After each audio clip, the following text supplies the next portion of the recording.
Hello everyone and welcome back to Make the Music, and in today's video we are recreating TOTO's song Africa, an absolute amazing classic from back in 70s and 80s. What a great band, a lot of great music. I think Africa is definitely the most recognizable song, and I thought we would do a more of a vintage recreation here on the channel, so let's dive into it.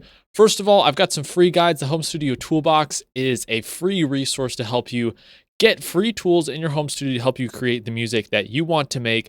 And if you need any additional help, go ahead and contact me in the description down below, and I can help you out with your home studio recordings to get them where you want to be. But let's dive into the session now. Okay, so I'm in my Reaper session here. What I always like to start with is my master bus chain. I'll play a little more of the chorus again to refresh you on the song.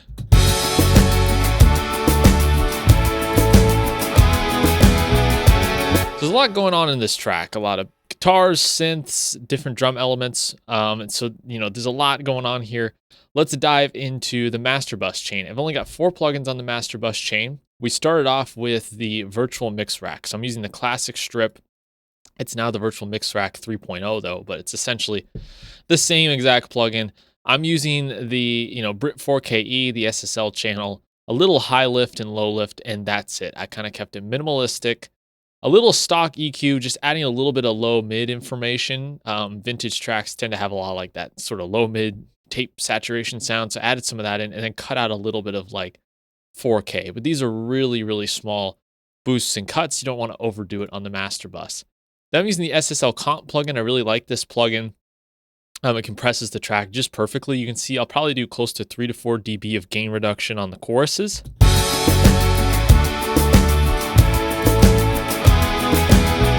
There's a little less on this one because I didn't do vocals for this recreation, as those vocals are insane. Maybe I'll do a separate video on just the vocals themselves. And then I'm adding a limiter in there just to, give the whole track a little bit of level.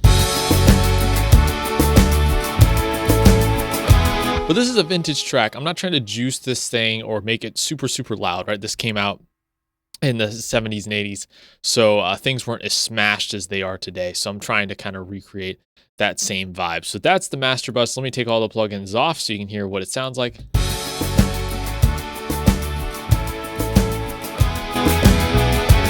It's just a little compression, a little loudness, and a little EQ tightening there. So that's the master bus chain. Let's get into what I did for the drums. For the drum section, we're using Easy Drummer 3. It's essentially the same beat throughout the whole song with just some slight variations here. I'll solo the drums all, as there's a number of drums and percussion elements. I used the Easy Drummer 3 main rooms studio basic, and yeah, it worked really well. The drums sounded pretty good right off the bat. The drums by themselves. All I did was swap out some of the heads to give it that sort of fatter drum sound that we got going on. It's not a super high-end reverby one. It's just kind of fat, keeping with the groove. There's some tom parts here.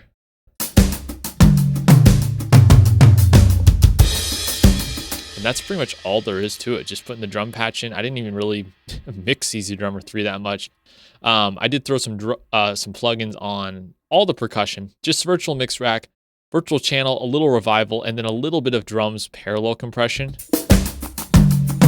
So you may go, whoa, that's a lot of compression. It's 10 dB, but the mix knob's all the way down at 21%. So it's more like 2 dB of compression, but it's in parallel. So just adds a little bit of gain and punch, keeps different elements like crashes and toms from like kind of flying out and getting out of control. So that's the approach there. We do have some like bongo elements going on. If you listen to the track, those are definitely in there. Shaker. And there's like a little bit of a marimba thing here, which I put in with the drums themselves. And then there is this sort of like clap loop going on in the background. So when it's with just the drums, there definitely is something missing, and you can tell when you listen to the track.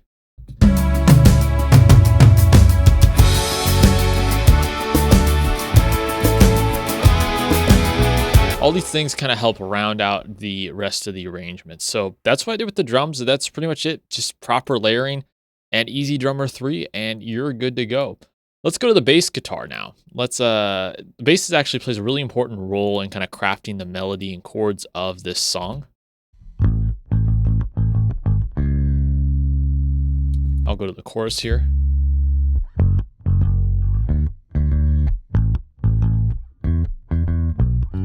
The playing here was actually really critical. So I really needed to get in line with those drums, but this is an older record. Things weren't like slapped to the grid like we do now. And you can see I even modified the tempo for each piece of the track to match the original song. So it was playing tightly, but not like completely quantized was kind of the key here. I used 2 different tracks as a DI and an amp. The DI is just the DI from my Ibanez bass. I rolled down the treble to give it a more vintage feel. Then for the bass amp, usually I just use some sort of an Ampeg just to give it like some low end consistency. I use the SVXCL. I think this is just a preset round comp and amplitude. That gives it a little more low end. And in terms of mixing, I'm using the virtual mix rack. And we're running the virtual channel, a 1073 pre, and a little bit of revival.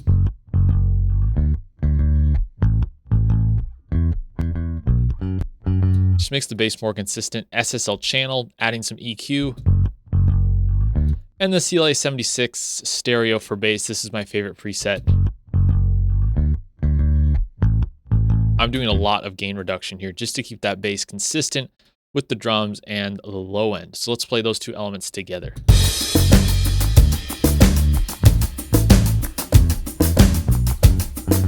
Being tight was really kind of the key here. I think we achieved that.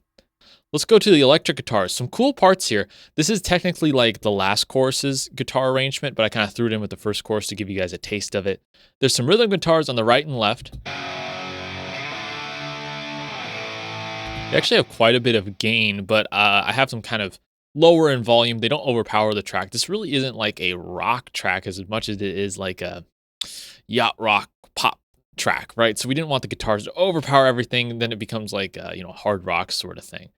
Then there's some leads on the outside playing harmonies.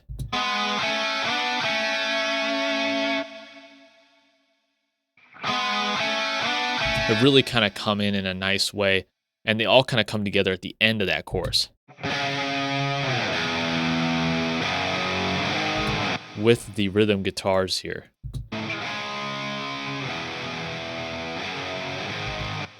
And so what I did for the rhythm guitars is another amplitude patch. This is basically just like a Marshall patch to kind of give it that crunch. Oh, I used the 0515, which I think this is from like the Joe Satriani preset. Yeah, I'm using the Satch cab there. Just like super high gain, crunchy was the goal with that. That's not really a very complicated patch. You could pretty much easily recreate that there. Same thing. I think I just upped the gain a little bit on the leads, and they seem to work really well. Did a little bit of mixing, SSL channel, filter out the low end, not a beefy guitar tone, very mid-rangey. Filter out some low, filter out some top for sure. Added a little top end to get it to fit. And then this is a free plugin actually called Adverb, and it's a reverb, and it's kind of more of a vintage sounding one. And if I take it off here, it just has like the perfect tail. It has a vintage reverb sounding tail. Like, let me play the leads for you here. It's a really cool plugin. Just like a little bit of, return there. It's really cool. I use the ambient guitar preset. You can download that one for free, believe it or not. Those are the guitars, pretty simple. I think I tracked it with my Jackson or something, and they came out really good. Next, acoustics. This was a tough part to track. If you find the stems online, this is actually a very, very difficult part. Played really well, and it's really cool. Let me solo the acoustics for you here. This is during the verse part. Yeah, whoa, what is that, right? Let me solo one of them. I've got a 12-string and a 6-string acoustic. Yeah, really cool part. And in the verse, they're playing some leads here, and they just sit on the edges of the mix, but they just add an amazing texture to the entire track.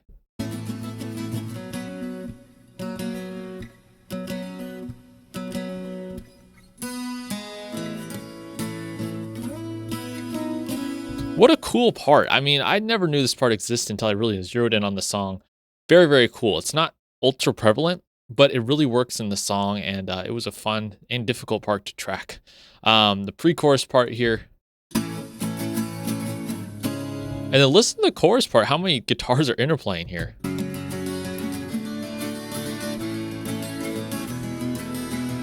Definitely pushing my acoustic guitar skills.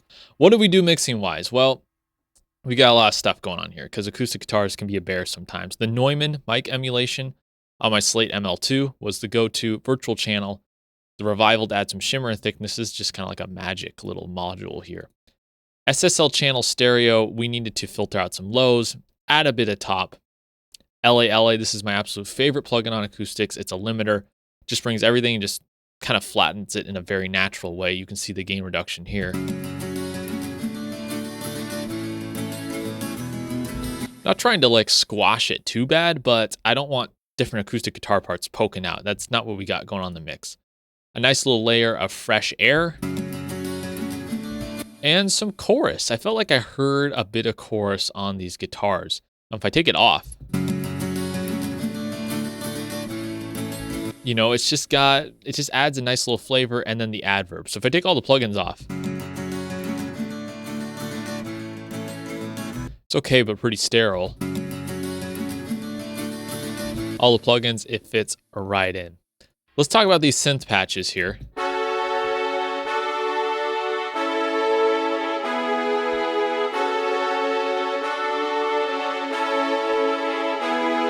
There's definitely some choirs. There's definitely some synth brass going on for sure. I mean, you can hear it in the verses. Let's go to the verse part.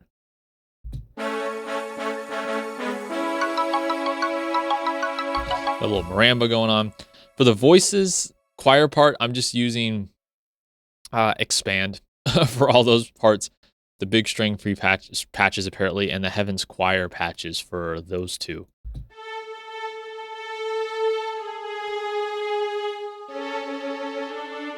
And apparently I panned those as well. We got some synth brass going on, more expand. Got a little English horn going on, French horn. Just natural brass section and concert hall strings from Expand. Especially when it comes to like vintage stuff, you don't need super fancy plugins to get the sounds you're looking for. Another big section. The key with strings and virtual instruments is really just using a bunch of different patches to combine them and make it sound natural.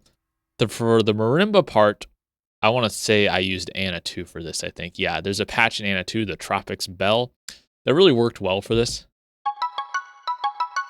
Did the best I could to recreate it. Then there is kind of a synth patch underlying everything, and this, I think, was also Anna 2, the Heavenly patch.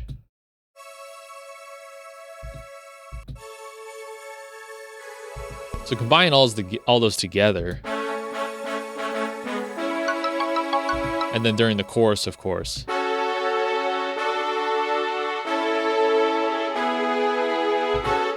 For EQ, it was just getting it to fit, cut out all the low end, and use that adverb plugin again. And voila. Then maybe vocals in a future video. Anyways, that's my breakdown of TOTO's Africa. Ultra fun. It's one of my favorite songs of all time, believe it or not. I just love this track. A lot of cool layers. If you have any questions about how I constructed this track, or if you want help with your own arrangements or productions, hit me up in the comments down below. We can get something worked out for you. But anyways, let's do a full playthrough of what I got, and I will see you guys in the next video.